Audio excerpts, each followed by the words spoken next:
Shrimati Ramya Haridas 9 minute. ബഹുമാനപ്പെട്ട ഗവർണറുടെ നയപ്രഖ്യാപനത്തിന് നന്ദി പ്രമേയം അവതരിപ്പിച്ചുകൊണ്ട് ഉപക്ഷേപം സംസാരിച്ച എം വിൻസെൻ്റ് MLA ഉപക്ഷേപത്തിൽ സൂചിപ്പിച്ചതിനെല്ലാം ഞാൻ പൂർണ്ണമായി പിന്താങ്ങുന്നു സാർ. ഒട്ടനവധി സാംസ്കാരിക ആത്മീയ രാഷ്ട്രീയ രംഗത്തെ പ്രമുഖരെ സംഭാവന ചെയ്ത ഒരു നാടിൻ്റെ പ്രതിനിധിയായി നന്ദി പ്രമേയ ചർച്ചയിൽ പങ്കെടുക്കാൻ എനിക്ക് അവസരം ലഭിക്കാൻ കാരണക്കാരായ സാധാരണക്കാരായ നിഷ്കളങ്കരായ സ്നേഹം കൊണ്ട് മനസ്സ് കീഴടക്കുന്ന ചിറയിൻ കീഴുകാർക്ക് എൻ്റെ അഭിവാദ്യം പറഞ്ഞുകൊണ്ട് എൻ്റെ നന്ദി പ്രമേയത്തിൻ്റെ പിന്തുണ പ്രഖ്യാപിക്കുന്നതിലേക്ക് കടക്കുന്നു സാർ. വിഖ്യാത റഷ്യൻ എഴുത്തുകാരൻ വിക്ടർ ഹ്യൂഗോയുടെ മിസറബിൾ എന്ന നോവലിലെ ആസ്പദമാക്കി തയ്യാറാക്കിയ നാടകത്തിലെ ഗാനത്തിൽ ഇങ്ങനെയൊരു വരിയുണ്ട്: even the darkest night will end and the sun will rice.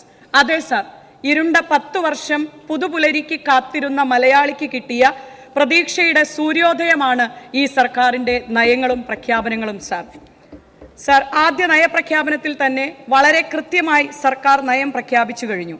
സാധാരണക്കാരനെ ചേർത്തു നിർത്തുന്ന സമീപനമായിരിക്കുമെന്ന് ഈ സർക്കാർ പ്രഖ്യാപിച്ചു കഴിഞ്ഞു.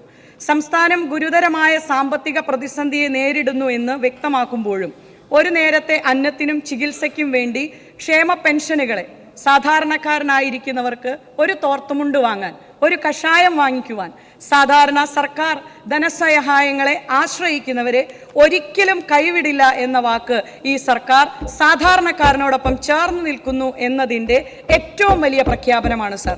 പെൻഷൻ വിതരണത്തിന് വേഗതയും കൃത്യതയും ഉറപ്പുവരുത്തുന്നതിന് ആദരണീയനായ ഉമ്മൻചാണ്ടി സാർ ആരംഭിച്ച ഡിജിറ്റൽ വൽക്കരണവും ആ സർക്കാരിൻ്റെ കാലത്ത് പ്രത്യേക അദാലത്തുകൾ നടത്തി ക്ഷേമ പെൻഷനുകൾ അർഹരായ മുഴുവൻ ആളുകളിലേക്കും അനുവദിച്ചതും ഈ സമയത്ത് ഞാൻ പ്രത്യേകം ഓർക്കുന്നു. തെരഞ്ഞെടുപ്പ് സമയത്ത് കേരളത്തിലെ ജനങ്ങളോട് വാഗ്ദാനം ചെയ്ത ഇന്ദിരാ ഗ്യാരണ്ടി നടപ്പിലാക്കാനുള്ള പ്രഖ്യാപനം ലോകത്തിലെ മുഴുവൻ മലയാളികളും സ്വാഗതം ചെയ്തു കഴിഞ്ഞു സാർ. ഈ നാട്ടിലെ സ്ത്രീകളെ സംബന്ധിച്ചിടത്തോളം, സാധാരണക്കാരെ സംബന്ധിച്ചിടത്തോളം ആദരണീയനായ ഡോക്ടർ മൻമോഹൻ സിംഗ് ഇന്ത്യയുടെ പ്രധാനമന്ത്രിയായിരിക്കുന്ന വേളയിൽ നേതൃത്വം നൽകി കേന്ദ്ര സർക്കാർ അന്ന് നടപ്പിലാക്കിയ മഹാത്മാഗാന്ധി ദേശീയ ഗ്രാമീണ തൊഴിലുറപ്പ് പദ്ധതിക്ക് ശേഷം കേരളത്തിലെ കുടുംബങ്ങൾക്ക് ലഭിക്കുന്ന ഏറ്റവും വലിയ പിന്തുണയായിരിക്കും സ്ത്രീകളുടെ സൗജന്യ യാത്ര എന്നുകൂടി എടുത്തു പറയാൻ ആഗ്രഹിക്കുകയാണ് സാർ. കുടുംബം പുലർത്താൻ വേണ്ടി മത്സ്യക്കച്ചവടം ചെയ്യുന്ന, വീട്ടുജോലിക്ക് പോകുന്ന, ഹോട്ടലുകളിൽ പാത്രം കഴുകാൻ പോകുന്ന, ടെക്സ്റ്റൈൽ ഷോപ്പുകൾ ഉൾപ്പെടെ വിവിധ സ്ഥാപനങ്ങളിൽ തൊഴിലെടുക്കാൻ പോയി സ്ത്രീകൾ ഒരു മാസം ചെലവഴിക്കേണ്ടി വരുന്ന ബസ്സിൻ്റെ കൂലി ഭക്ഷണ സാധനങ്ങൾക്ക് എന്നതിനേക്കാൾ മറ്റു വലിയൊരു പുണ്യം മറ്റെന്താണ് സാർ? ഒരുപാട് കുടുംബങ്ങളിലെ പട്ടിണിയും പ്രാരാബ്ധങ്ങളും ഒരു പരിധിവരെയെങ്കിലും ഇല്ലാതാക്കാൻ അവർക്കൊരു ചെറിയ തുക മിച്ചം പിടിക്കുവാൻ ഇതിലൂടെ സാധിക്കുമെന്നുള്ളത് അഭിമാനമാണ് സാർ. ഞാനൊക്കെ പഠിക്കുന്ന കാലത്ത് ബസ് ചാർജ് പോലും കൃത്യമായി കൊടുക്കാൻ കഴിയാത്ത എത്രയോ സഹപാഠികൾ ഞങ്ങളോടൊപ്പം യാത്ര ചെയ്തിരുന്നു. മുൻ വർഷങ്ങളിലെ എടുത്തു തീരാത്ത നോട്ട് പുസ്തകങ്ങളിലെ പേജുകൾ പിച്ച് ചീന്തിയെടുത്ത് തുന്നിക്കൂട്ടി പുതിയ നോട്ട് ബുക്കുകളാക്കി സ്കൂളിലേക്ക്, ക്ലാസ്സുകളിലേക്ക് ഉപയോഗിച്ചിരുന്ന ഒരു കാലം ഞാൻ ഉൾപ്പെടെയുള്ള ഒരുപാട് വിദ്യാർത്ഥികൾക്കുണ്ടായിട്ടുണ്ട് സാർ. അന്നൊക്കെ പിന്നോക്ക വിഭാഗത്തിൽപ്പെട്ടിരുന്ന ഞങ്ങൾക്ക് ലഭിച്ചിരുന്ന ഗ്രാൻറ്റുകളായിരുന്നു കുറച്ചെങ്കിലും സഹായം. ഇന്ന് UDFന്റെ സർക്കാർ പ്രഖ്യാപിച്ച 1000 രൂപ പ്രതിമാസം കോളേജ് കുട്ടികൾക്ക് നൽകുന്നതിലൂടെ അവരുടെ പഠനത്തിനുള്ള ചെലവുകൾ സ്വയം വഹിക്കാൻ കഴിയും എന്നുള്ളത് അഭിനന്ദനം തന്നെയാണ് സാർ. ബസ് ചാർജ് കൂടി ഒഴിവാക്കപ്പെടുന്നതോടെ പെൺകുട്ടികൾക്ക് ആവശ്യമായ പഠനോപകരണങ്ങളും അവരാഗ്രഹിക്കുന്ന രീതിയിൽ ഒരു തുക വിനിയോഗിക്കുവാൻ കഴിയുന്നതും ഞാൻ ഈ അവസരത്തിൽ നന്ദി പറയുകയാണ് സാർ. കേരളത്തിന് ഒരു മുൻ മുഖ്യമന്ത്രി ഉണ്ടായിരുന്നു സാർ. പാടത്തും പറമ്പിലും പണിയെടുക്കുന്ന അമ്മമാർക്ക് പോലും ആ മുഖ്യമന്ത്രിയുടെ വാഹനം കടന്നു വരുമ്പോൾ മുഷിഞ്ഞ വസ്ത്രം ധരിച്ച് റോഡിലേക്ക് വന്നാൽ കൈ കാണിച്ചാൽ നിർത്തിയിരുന്ന ഈ നാടിൻ്റെ അഭിമാനമായിരുന്ന ഒരു ജനകീയനായ മുഖ്യമന്ത്രി ശ്രീ ഉമ്മൻചാണ്ടി എന്ന് പറയുന്ന പുതുപ്പള്ളിയുടെ ഞങ്ങളുടെയൊക്കെ പ്രിയങ്കരനായ നേതാവ്. ഒന്നോർക്കണം, അദ്ദേഹത്തിൻ്റെ പേരിൽ, ആദരണീയനായ ഉമ്മൻചാണ്ടി സാറിൻ്റെ പേരിൽ 25 ലക്ഷം രൂപയുടെ ഇൻഷുറൻസ് പരിരക്ഷ ഏർപ്പെടുത്തുന്നത് അങ്ങേയറ്റം അഭിനന്ദനാർഹമാണ്. കഴിഞ്ഞ കാലത്ത് ഉമ്മൻചാണ്ടി സാറിൻ്റെ കാലത്ത് തന്നെ നടപ്പിലാക്കിയിരുന്ന കാരുണ്യ പദ്ധതി നിലച്ചു പോയത്, കൃത്യമായ രീതിയിൽ നടക്കാതെ പോയതും പല കുടുംബങ്ങളെയും ചികിത്സ മുടങ്ങിപ്പോകാനും കടക്കെണിയിലേക്ക് തള്ളിവിടാനും കാരണമായിട്ടുണ്ട്. സാധാരണക്കാരനും ആധുനിക ചികിത്സ എന്ന ലക്ഷ്യം പൂർത്തീകരിക്കുവാൻ ഈ സർക്കാർ നയപ്രഖ്യാപനത്തിലൂടെ നടത്തിയിരിക്കുന്നത് എന്നുള്ളത് അഭിമാനത്തോടു കൂടി പറയാൻ ആഗ്രഹിക്കുകയാണ്. സാർ, കർഷകരെ പാടെ മറന്ന ഒരു സർക്കാരായിരുന്നു കഴിഞ്ഞ 10 വർഷക്കാലം ഈ കേരളത്തിൽ ഉണ്ടായിരുന്നത്. കഴിഞ്ഞ 5 വർഷക്കാലം പാലക്കാട് ജില്ല ഉൾക്കൊള്ളുന്ന കർഷകർ ഉൾക്കൊള്ളുന്ന പ്രദേശത്തെ ഒരു പാർലമെന്റ് അംഗമായിരുന്ന സമയങ്ങളിൽ പലപ്പോഴും അന്ന് ഭരിച്ചിരുന്ന സർക്കാരിന്റെ പ്രതിനിധാനം ചെയ്യുന്ന ജനപ്രതിനിധികളും അന്നത്തെ LDFന്റെ സഹപ്രവർത്തകരും കൂടി ചെയ്തിരുന്നത് ജനങ്ങളോട് വലിയ ദ്രോഹമായിരുന്നു.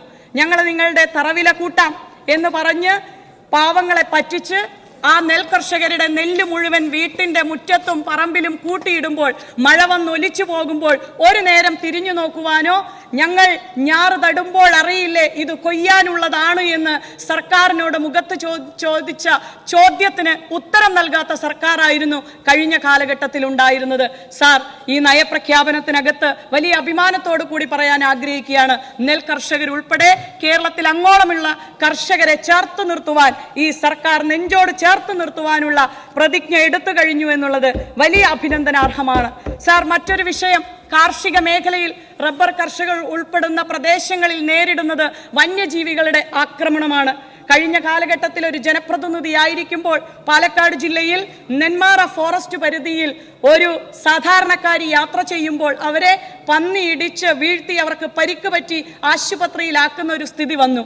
സാർ, നെന്മാറ ഫോറസ്റ്റ് ഡിവിഷൻ ഓഫീസിലേക്ക് വിളിച്ച അന്നത്തെ ഒരു ജനപ്രതിനിധിയായിരിക്കുന്ന എനിക്ക് അവിടെ നിന്നുണ്ടായിരുന്ന ഉദ്യോഗസ്ഥന്റെ മറുപടി ഇപ്രകാരമായിരുന്നു: ആ പരിക്ക് പറ്റിയ സ്ത്രീ മാത്രമാണ് നെന്മാറ പരിധി ഫോറസ്റ്റ് പരിധിയിൽ താമസിക്കുന്നത്, പക്ഷേ വന്നിരുന്ന ആന പീച്ചി പരിധിയിലെ ആനയായിരുന്നു എന്ന് മറുപടി പറഞ്ഞ ഒരു ഫോറസ്റ്റ് ഉദ്യോഗസ്ഥ സംവിധാനമായിരുന്നു കഴിഞ്ഞ കാലഘട്ടങ്ങളിൽ ഉണ്ടായിരുന്നത്.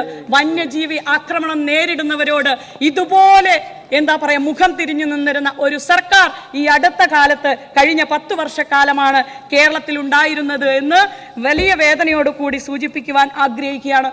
സാർ, ആരോഗ്യ മേഖലയിൽ ഉമ്മൻചാണ്ടി സർക്കാരിന്റെ കാലഘട്ടത്തിൽ അനുവദിച്ച പാലക്കാട് മെഡിക്കൽ കോളേജ് ഉൾപ്പെടെ പട്ടികജാതി വിഭാഗങ്ങളുടെ വിഷയങ്ങളിൽ ഉൾപ്പെടെ ഒരു രീതിയിൽ പോലും ശ്രദ്ധ കൊടുക്കാതെ കഴിഞ്ഞ കാലഘട്ടത്തിലെ സർക്കാർ മുന്നോട്ട് പോയി.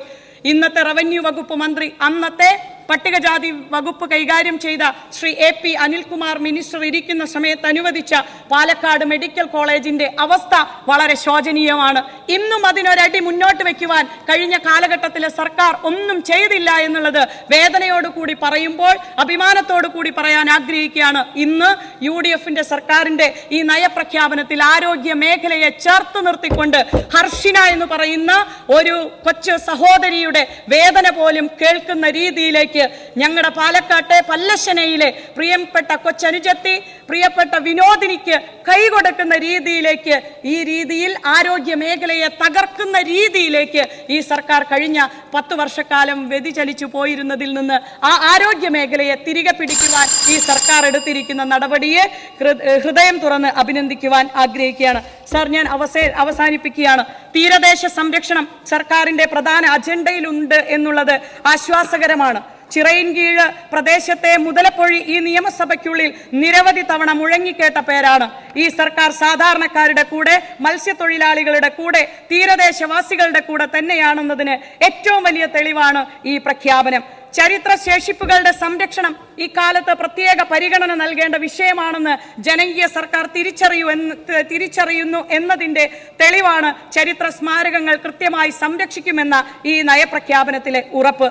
സാർ, സ്ത്രീ സൗഹൃദമായിരിക്കുന്ന അന്തരീക്ഷം സമൂഹത്തിൽ സൃഷ്ടിക്കുന്നതിന്റെ ഭാഗമായി നടപ്പിലാക്കുന്ന പദ്ധതികളെ പൂർണ്ണമായും പിന്തുണയ്ക്കുന്നു. സ്ത്രീകൾ, പെൺകുട്ടികൾ അനുഭവിക്കുന്ന മാനസിക സമ്മർദ്ദം പറഞ്ഞറിയിക്കാൻ കഴിയുകയില്ല. ശാരീരികമായ പ്രശ്നങ്ങൾ കാരണം എഴുന്നേറ്റ് നിൽക്കാൻ പോലും കഴിയാത്ത ശാരീരിക അവസ്ഥ പല സ്ത്രീകൾക്കുമുണ്ട്.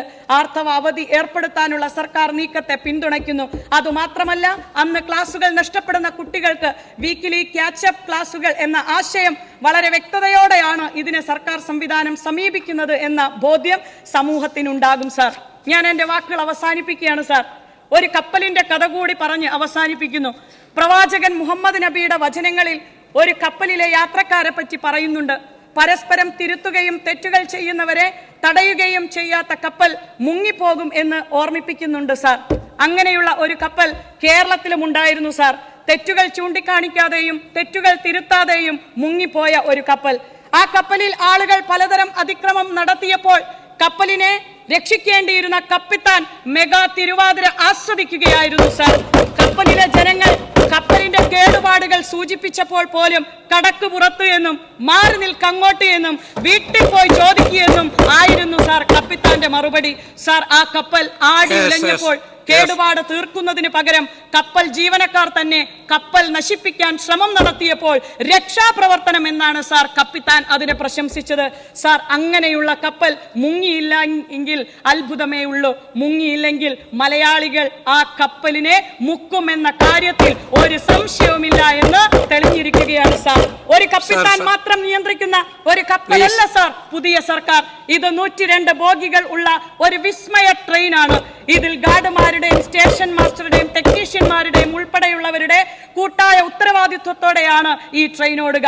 ഈ ട്രെയിനിലെ യാത്രക്കാർ ജനങ്ങളാണ് സാർ. അവരുടെ നിർദ്ദേശങ്ങളും ഉപദേശങ്ങളും ട്രെയിൻ യാത്രയുടെ സൗകര്യങ്ങളും കൂട്ടുന്നതിനും പുതിയ റൂട്ടുകൾ അനുവദിക്കുന്നതിനും പരിഗണിക്കും സാർ.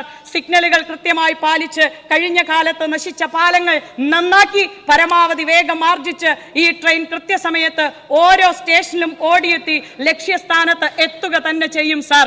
ഈ ട്രെയിൻ ഈ രാജ്യത്തിന് മാതൃകയായ ഒരു ട്രെയിനായി മാറും സാർ. നന്ദി പ്രമേയത്തെ ഒരിക്കൽ കൂടി ചിറയിൻകീഴുകാർക്ക് വേണ്ടി കേരളത്തിന് വേണ്ടി പിന്തുണച്ചുകൊണ്ട് എന്റെ വാക്കുകൾ പിൻവാങ്ങുന്നു.